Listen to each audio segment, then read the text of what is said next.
할렐루야. 우리 찬송가 149장 함께 찬송하시겠습니다. 우리 찬송 149장 우리 함께 찬송하시며 주님께서 우리에게 주신 또 한 날의 기회를 주님 안에 온전히 살아내기를 소망합니다. 우리 찬송가 149장입니다.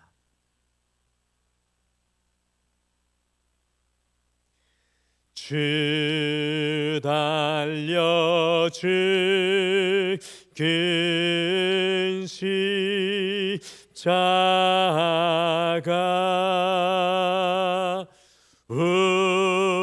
우리가 생각할 때에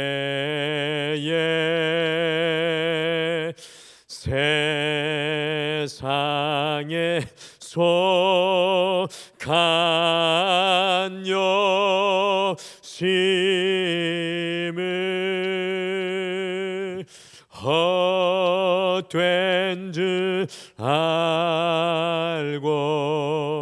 버리네. 죽으신 그 주 밖에는 자랑을 말게 하소서.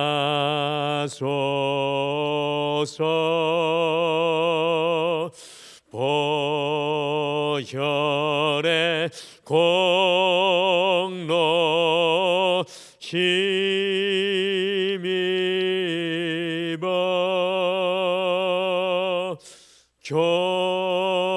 교만한 마음을 버리네.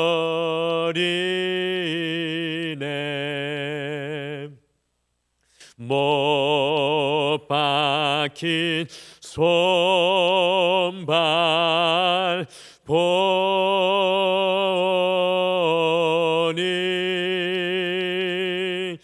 큰 답이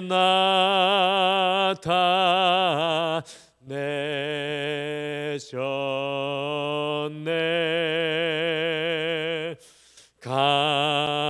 가시로 만든 멸류관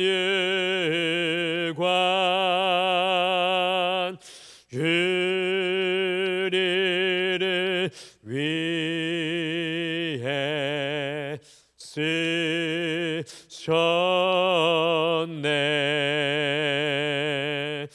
온 세상 만물 가져도 주네 못다 갚겠네. 놀라운 사랑 받은 나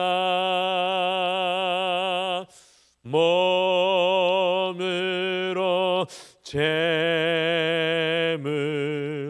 삼겠네.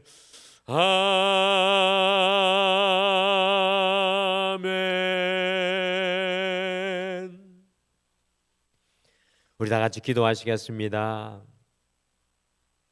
오늘의 찬양처럼 온 세상 만물 가져도 주님의 그 은혜, 우리의 가정을 향한 그 은혜, 자녀를 향한 그 은혜, 삶을 향한 그 은혜 다 갚을 수 없음을 고백합니다.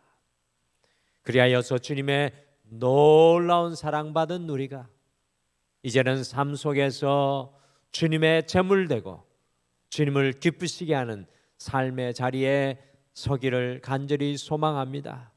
성령께서 오늘 이 하루 속에서도 오 주님 우리와 함께하여 주시고 우리의 영원한 지혜 되어 주시고 우리의 말의 주인 되어 주시고 우리의 행동과 삶의 방향의 인도자 되어 주시옵소서. 하나님 아버지, 오늘 이 하루 살아갈 때 주님 앞에 영원한 것을 따라 걸어갈 수 있는 지혜를 허락하여 주시고 순간순간 주님의 편에 서기를 결단하게 도와주시옵소서. 오늘도 이 하루 앞에 주의 말씀 앞에 섭니다. 주님께서 귀한 말씀으로 우리의 마음을 채워주시옵소서.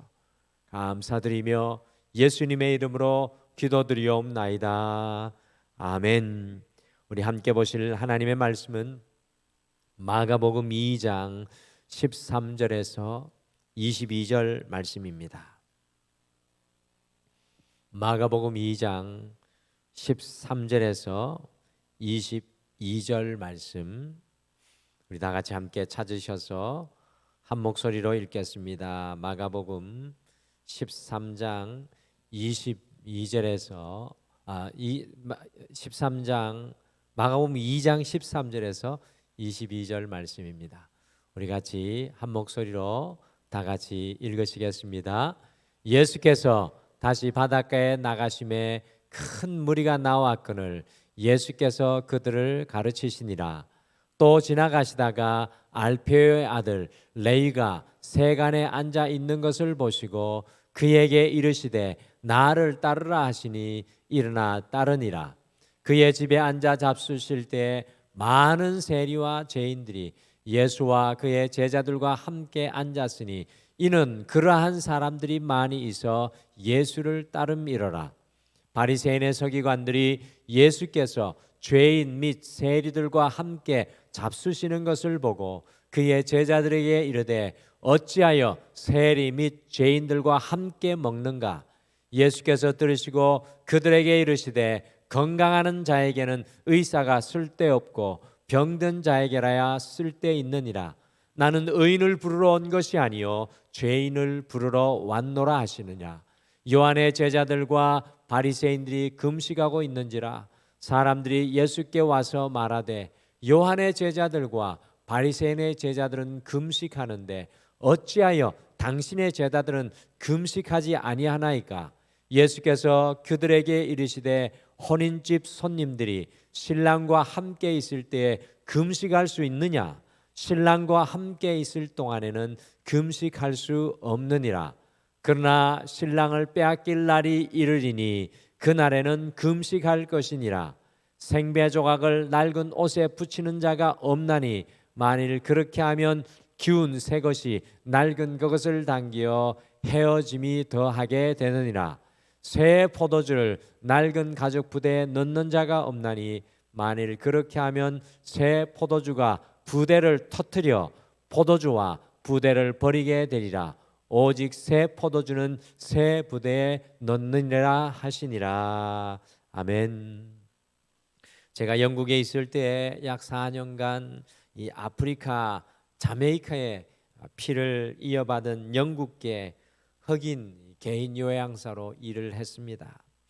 40대 중반이었던 크리스는 뇌 속에 혹이 자라 신경을 눌러서 이 하반신과 왼쪽 편의 몸을 잘 가누지 못하는 장애를 가진 사람이었는데요. 안타깝게도 그 뇌의 혹이 점점 자라 몸이 더욱 굳어가는 그 병을 앓고 있었습니다. 건강할 때에는 동양 무술에 능하였고요. 185cm의 날렵한 몸을 가졌던 사람이었는데 현대 의학으로 해결할 수 없는 병을 앓고 있어서 크리스의 집에는 저 말고도 2명이 더 함께 시간을 바꿔가면서 24시간을 그 크리스를 돌봐야만 했습니다. 크리스는 자신의 상태를 바라보면서 늘 불만으로 가득 차 있었기 때문에 요양사들에게 많은 스트레스를 풀어놓았습니다. 그래서 제가 4년간 일을 하는 동안에 요양사가 셀 수 없이 수차례 바뀌었는데 4년 동안 남아있는 사람은 저 한 사람밖에 없었습니다. 그래서 나중에 친형제처럼 가까워져서 제가 한국에 올 때에는 저에게 전자성경책을 선물로 주면서 진리의 말씀을 전할 때마다 자기를 기억해 달라고 했습니다. 저도 사실 처음에는 그리스를 위해 일할 때 참 많은 어려움이 있었습니다. 언어의 어려움도 있었지만 가장 큰 어려움은 보는 것인 시선의 차이가 가장 큰 어려움이었습니다. 크리스는 전형적인 아프리카계 영국인이었고 저는 저 멀리 한국에서 온 동양인이었으니 얼마나 다른 시선을 서로가 가지고 있었겠습니까? 영국인은 고지식하게 고지곧대로 합니다. 그래서 물건을 사면 아주 간단한 것도 설명서를 처음부터 끝까지 다 읽어보고 그대로 따라합니다.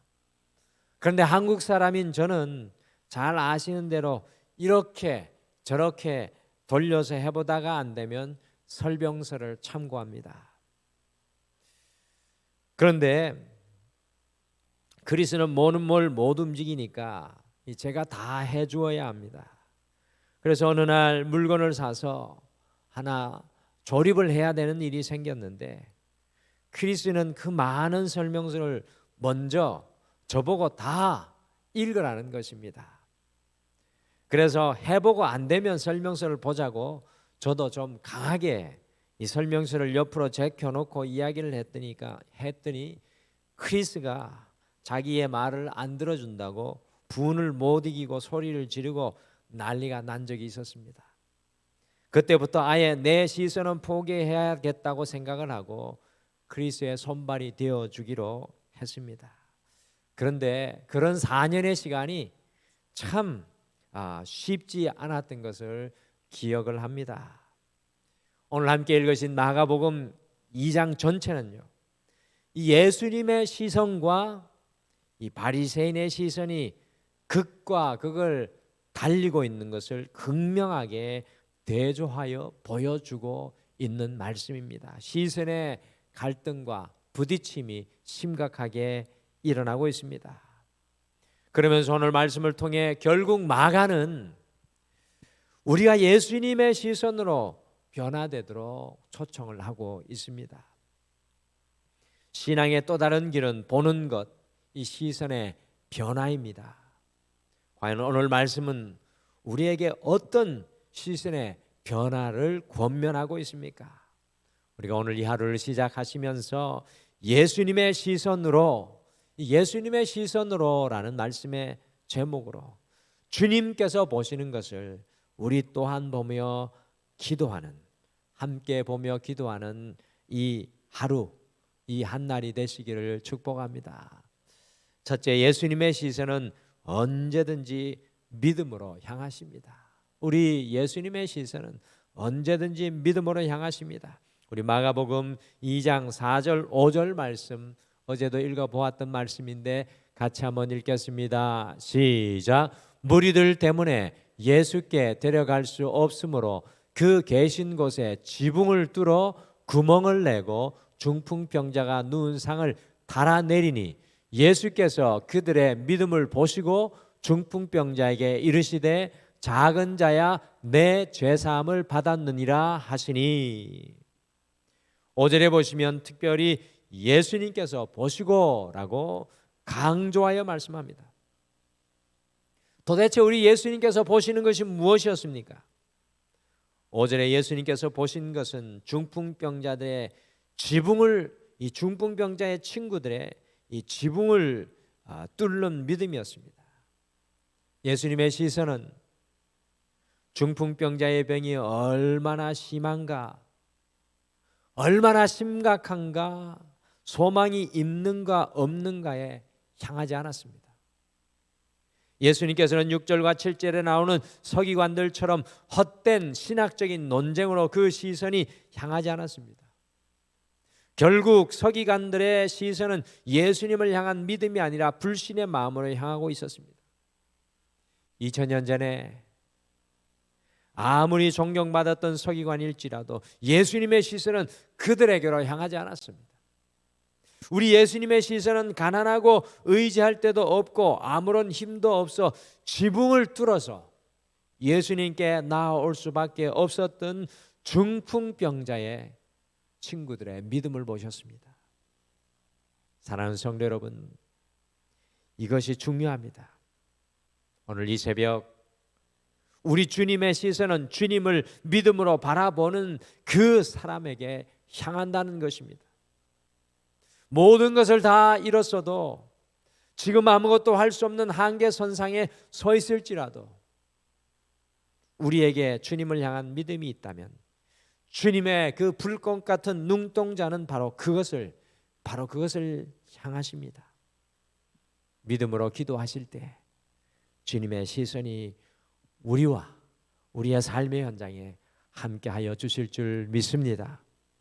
둘째, 예수님의 시선은 연약한 사람과 죄인을 향하십니다.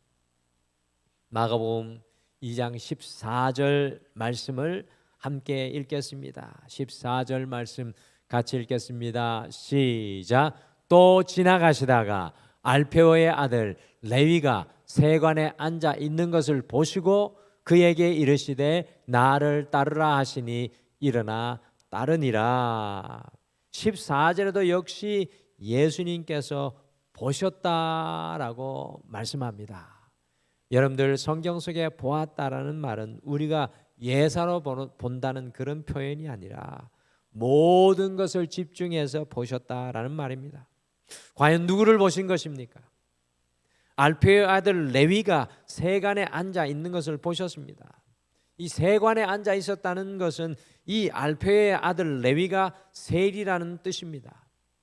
우리 성도님들께서 잘 아시는 것과 같이 2000년 전에 유대인들은 자신들의 동족에게 세금을 부당하게 거두어 동족들의 고혈을 짜내는 세리들을 창기와 문둥병자와 같이 가장 부정하고 악한 사람들이라고 생각을 하였습니다. 그런데 놀라운 것은 이 레위에게 우리 예수님의 시선이 향하였습니다. 시선만 향하신 것이 아니라 그를 제자로 부르셨고 더 나아가 레위의 집에 들어가 레위의 친구들인 세리와 죄인들과 함께 식사를 하셨습니다. 유대인들은 아무나 하고 식사를 하지 않습니다. 식사를 한다는 것은 당신은 이제 나의 형제입니다 라는 뜻입니다.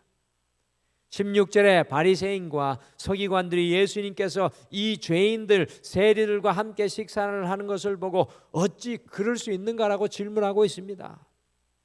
그때 17절에 놀라운 말씀을 우리 예수님께서 하셨습니다. 우리 17절 말씀도 같이 읽으시겠습니다. 시작. 예수께서 들으시고 그들에게 이르시되 건강한 자에게는 의사가 쓸데없고 병든 자에게라야 쓸데있느니라. 나는 의인을 부르러 온 것이 아니요 죄인을 부르러 왔노라 하시니라. 아멘. 오늘 사실 레위를 부르시는 것은 죄인이며 연약한 우리 모두를 부르시는 예수님의 초청입니다. 그런데도 불구하고 바리새인들은 자신들이 죄인이며 병든 자라는 것을 알지 못합니다. 그런데 우리의 신앙이 무엇입니까? 우리의 영혼의 의사 되신 그분께 치유받는 것이 신앙이며 죄인인 우리가 주님으로 인하여 의로운 길로 삶의 유턴을 이루는 것이 신앙입니다. 사랑하는 성도 여러분, 그러므로 오늘 이 아침에 우리의 영혼의 의사 되신 그 주님 앞에 우리의 아픈 것을 내려놓는다면 주님의 시선은 바로 그곳에 함께 하신다는 것입니다. 우리의 죄인된 심령과 우리의 교만과 욕심과 우리의 시선을 내려놓는 바로 그곳에 우리 주님의 시선이 향하십니다. 아픈 곳에, 연약한 곳에, 의사가 필요한 곳에, 치유가 필요한 곳에 우리 주님의 시선이 향합니다. 오늘 이 아침에 우리의 영혼의 의사 되신 그 예수님께 모든 연약함과 죄됨을 기도로 고백하시기를 축복합니다. 그것으로 우리 주님의 시선이 향하실 것입니다. 그러면 어떻게 우리의 시선이 예수님의 시선으로 변화될 수 있겠습니까? 세 번째, 예수님의 시선으로 변화되기 위해서는 나의 낡은 부대를 버려야 합니다. 마가복음 2장 21절과 22절 말씀을 같이 읽으시겠습니다. 시작. 생배 조각을 낡은 옷에 붙이는 자가 없나니 만일 그렇게 하면 기운 새 것이 낡은 그것을 당기어 헤어짐이 더하게 되느니라. 새 포도주를 낡은 가죽 부대에 넣는 자가 없나니 만일 그렇게 하면 새 포도주가 부대를 터뜨려 포도주와 부대를 버리게 되리라. 오직 새 포도주는 새 부대에 넣느니라 하시니라. 아멘. 내 기준, 내 시선을 가지고 아무리 주님을 담으려고 하여도 할 수가 없습니다. 우리가 주님을 담으려면, 주님을 우리 안에 담으려면 내 시선을 버리고 내 기준을 내려놓아야 합니다. 우리의 기준을 뛰어넘고 우리의 시선을 뛰어넘어야 주님의 시선으로 변화될 수가 있습니다. 예수님께서 3년 동안 12명의 제자를 부르시고 과연 하신 일이 무엇이었습니까? 그들의 시선에 낡은 가죽 부대를 버리고 예수님의 시선으로 보도록 훈련하셨습니다. 끝까지 자신의 시선을 포기하지 않았던 사람이 누구였습니까? 비록 베드로와 가룟 유다 두 사람 모두 다 마지막 순간에 예수님을 부인하고 버렸지만 베드로는 결국 자신의 시선을 포기하고 주님의 시선으로 바라보게 되니까 주님께 놀랍게 쓰임받는 초대교회를 세우는 일을 감당하게 되었습니다. 그러나 가룟 유다는 주님을 따르면서도 끝까지 자기의 시선을 포기하지 못하는 동상이몽의 길을 걸어가니까 결국은 자멸하고 말았습니다. 신앙인들 중에 가장 안타까운 사람은 몇십 년을 믿어도 자기의 낡은 가죽 부대를 버리지 못하는 사람입니다. 아무리 많은 말씀을 들어도 주님의 시선으로 바라보지 못하는 사람입니다. 예배도 드립니다. 함께 사역도 하고 봉사도 합니다. 그러나 마지막에는 자신의 시선으로 자신의 낡은 가죽 부대의 모습 그대로 살아갑니다. 우리 자신의 시선이 주님의 시선으로 변화되지 못한다면 신앙의 핵심으로 나아가지 못하는 것입니다. 연수가 문제가 아니고 직분이 문제가 아닙니다. 그래서 목사인 저 자신도 늘 주님의 시선으로 보고 주님의 마음으로 보고 주님의 생각을 담을 수 있도록 간절히 기도할 수밖에 없습니다. 오늘 예수님께서 부르시는 레위, 이 세리 레위가 누구인 줄 아십니까? 우리 12제자 공부하면서 함께 배웠죠. 세리 레위는 마태복음을 기록한 마태입니다. 죄인이었던 마태가 주님의 눈에 발견되어서 자신의 낡은 가죽 부대를 버리고 주님의 시선으로 변화되었을 때 신약 성경의 첫 번째 성경인 마태복음을 기록하는 주인공이 되었습니다. 특별히 마태라는 뜻은 하나님의 선물이라는 뜻입니다. 베드로라는 이름처럼 후일에 예수님께서 마태라고 그렇게 불러주셨습니다. 이 레위를 죄인인 세리가 주님의 시선으로 변하더니 하나님의 선물 곧 마태가 되었습니다. 사랑하는 성도 여러분, 오늘 이 아침에 우리가 하나님의 선물이 되기 위해 버려야 할 우리의 낡은 가죽 부대는 무엇입니까? 불신앙도, 의심도, 교만도, 고집도, 불안도, 걱정도, 염려도 다 내려놓으시고 우리의 가정을, 우리의 자녀를, 우리의 직장과 사업과 우리의 삶을 주님의 시선으로 바라보시면서 오늘 이 아침에 함께 기도하시기를 소망합니다. 오늘 이 하루 예수님의 시선으로 변화되기를 간절히 열망합니다. 예수님의 시선은 우리의 믿음을 향하십니다. 예수님의 시선은 연약함을 고백하고 죄인됨을 고백하는 모든 사람에게 향하십니다. 우리가 예수님의 시선으로 변화되기 위해서는 우리의 낡은 부대를 버려야 합니다. 예수님의 시선으로 변화되기를 갈망하시며 더 나아가 예수님의 시선으로 기도하는 오늘 이 하루의 첫날 되시기를 간절히 축복합니다. 우리 다 같이 기도하시겠습니다. 하나님 아버지, 주님 앞에 일평생 걸어가면서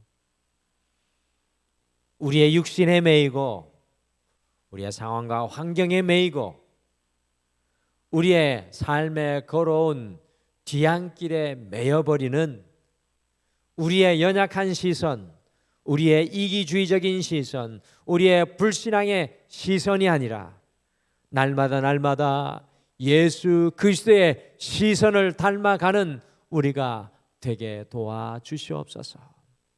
오 주님, 우리 안에 있는 낡은 가죽 부대를 주님 앞에 다 내려놓고 우리의 인생의 영원한 새 부대이신 예수 그리스도께 연결되게 하여 주셔서 오늘 이 하루 걸어가는 삶 속에 주님의 놀라운 새 포도주의 기쁨과 은혜를 누리게 하여 주시옵소서. 오늘 이 하루 우리 사랑하는 등마루의 모든 가정들과 믿음의 자녀들과 직장과 사업과 건강과 모든 것들을 주님 앞에 올려드리며 예수님의 이름으로 기도드리옵나이다. 아멘. 하늘에 계신 우리 아버지여, 이름이 거룩히 여김을 받으시오며 나라가 임하시오며 뜻이 하늘에서 이루어진 것 같이 땅에서도 이루어지이다. 오늘 우리에게 일용할 양식을 주시옵고 우리가 우리 죄에게 죄 지은 자를 사하여 준 것 같이 우리 죄를 사하여 주시옵고 우리를 시험에 들게 하지 마시옵고 다만 악에서 구하시옵소서. 나라와 권세와 영광이 아버지께 영원히 있사옵나이다. 아멘. 오늘 이 아침에 말씀 생각하시면서 두 가지를 함께 기도하겠습니다. 우리의 시선 기준이 아니라 오직 예수님의 시선으로 살아가게 하옵소서라고 함께 소망하며 기도하겠습니다. 두 번째, 다음 주 목요일이 수능 시험 날인데 등마루는 9명이 수능 시험 및 취업을 준비하고 있습니다. 하나님의 보호하심과 인도하심 아래 그들이 준비한 시험을 은혜롭게 잘 치르게 하시고 좋은 취업의 문을 열어 주시옵소서. 그리고 이 땅의 모든 우리 청소년들을 위해서 함께 중보하며 기도하는 이 아침이 되기를 소망합니다. 우리 다 같이 기도하시겠습니다.